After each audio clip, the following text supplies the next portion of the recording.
Oh my goodness. So you are currently working on a book, which really speaks to me, and I can't wait for this book to come out. Um, Tell me a little bit about that before we jump in. Well, I just published two books in my IT profession on digital marketing, and when I write books, I infuse a little bit of my metaphysics insight into it. And in my two business books I just recently published, I kind of explain that in business there's nothing, none of this is real. It's all just a hologram. So when you're buying and trading goods, what you're buying and trading is love energy. Mm. And so, when the love energy is not meeting the expectations, or it's hurting people, it's going to be part of your life review from their perspective. And it hurts them in the heart because they don't really see the physical nature of the thing that you bought and sold. They see it as a reflection or expression of you. Hmm.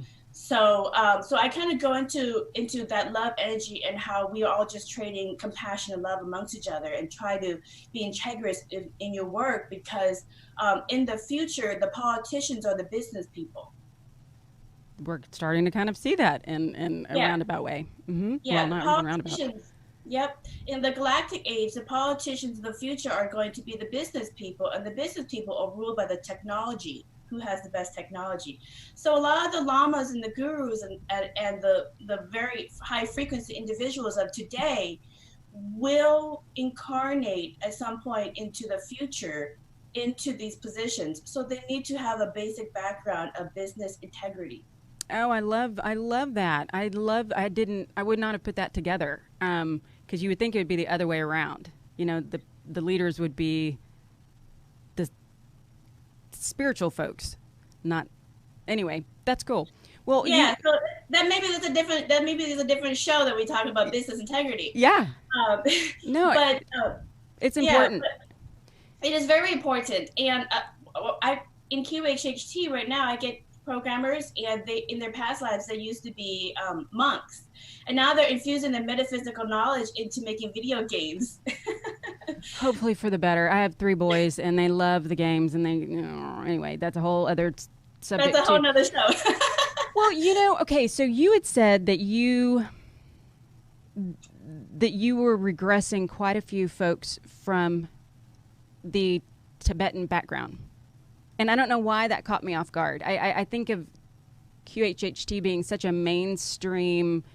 I wonder, how do those two fuse together? And I wonder if the information that comes through those sessions are a little bit different than from those that come through from a, I cannot talk, Christian background. I mean, do you see a difference, or is it? I mean, I know the soul doesn't see Christian or, or Tibetan or, yeah.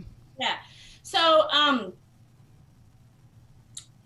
the thing is every single QHHT practitioner will get their set of or their batch of people that has a specific theme that they're working on. Hmm.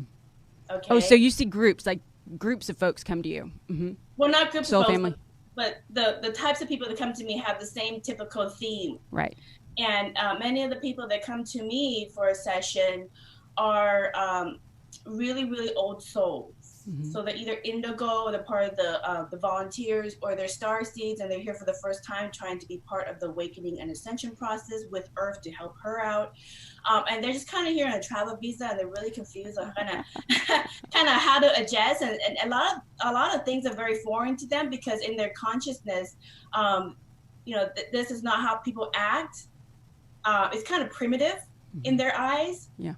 And so they're here for their lifetime in this incarnation, and trying to do their best to adjust to basically a foreign land, a foreign planet. So I get a lot of those type of clients that are here for direction in their ascension and awakening, and trying to get direction in how to be the best version of them in whatever incarnation they came here for. I also get quite a bit of people who've had past lives as in monasteries as monks or as priestesses, Hmm.